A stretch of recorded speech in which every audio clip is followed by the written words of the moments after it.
ওরে নন্দী, ওরে ফিরিঙ্গি, কোথায় গেল ভূত বেটারা? নিশ্চয় সিদ্ধির চোখে পড়ে পড়ে নাক ডাকাচ্ছে। দাঁড়াও, আজই বিদায় করবো বেটা।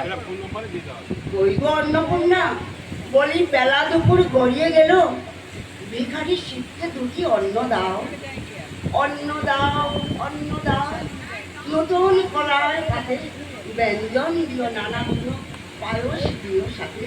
তোমার রন্ধন দেবী অমৃত সমান, খেয়ে আমি পঞ্চমুখে করি গুণগান। পার্বতী বলতে জয়া বলে যে আজ রান্না হলো বটে। আকাশ কোণে মেঘ উঠেছে দেখছি, ঝড়ের পূর্ব লক্ষণ। বলি ব্যাপারটা কি বলতো জয়া? জয়া বলছে আজ ইন্দ্রপুর থেকে ইন্দ্রাণী স্বয়ং বেড়াতে এসেছিলেন। তার গায়ে কত রত্ন অলঙ্কার। তিনি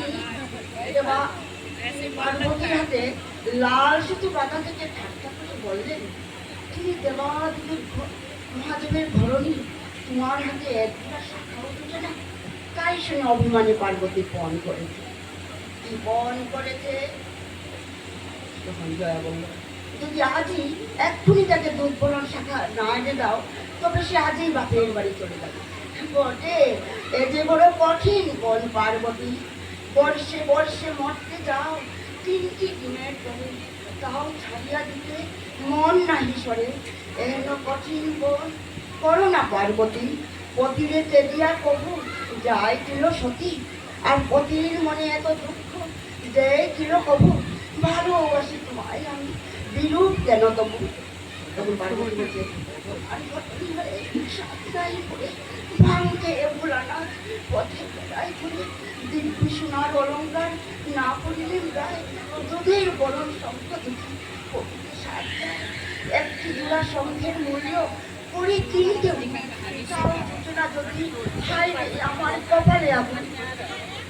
বলছে না, আমি তো ভিখারি, নামেই দেবতা, অন্য কোনা জুটে না তো শঙ্খ পাবো কোথা?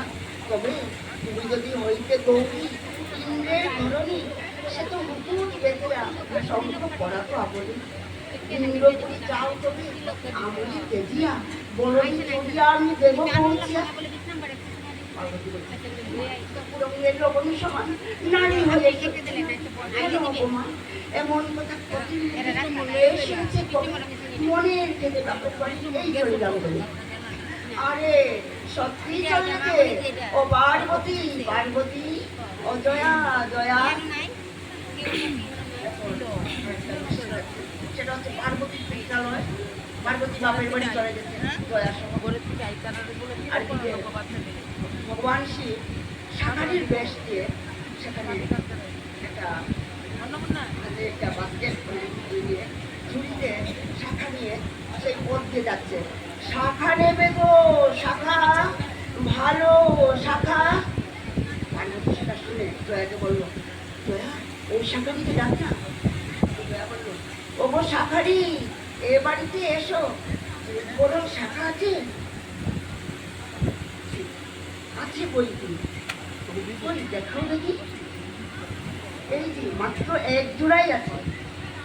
তারপর জয়া সেই শাখা পার্বতী থেকে পড়িয়ে দিল। এই শাখা পড়ে গেল, পার্বতীর ভুবন মোহিনীর রূপ চতুর্গুণ বেড়ে গেল। এই শাখার দাম কত দিতে হবে? শাখারি দাম আমি নেব না, তবে একটি কথা জিজ্ঞেস করতে চাই, তোমার এই সখী পতিকে সকল পতির যিনি পতি, তারই আমি দাসী। সে তো একটা পাগল ভিখারি। তোমার হেন পত্নীকে পাগলের সাথে বুড়া পড়ে মনে ধরে চিঠি খুন লাগে।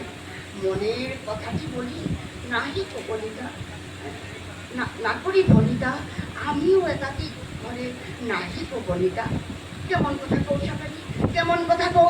শঙ্খ হাতে নিয়ে তুমি এক্ষুনি দূর হও।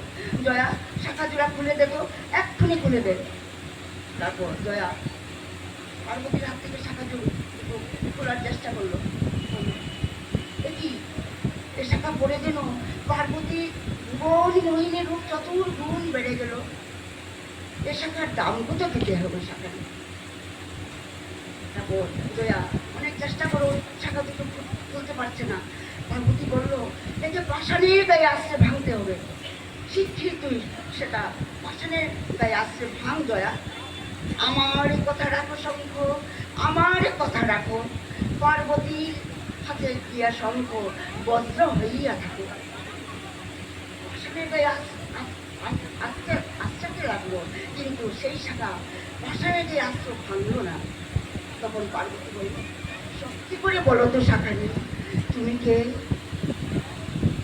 ভালো করে চেয়ে দেখো তো পার্বতী, শাখারিকে চিনতে পারো কিনা।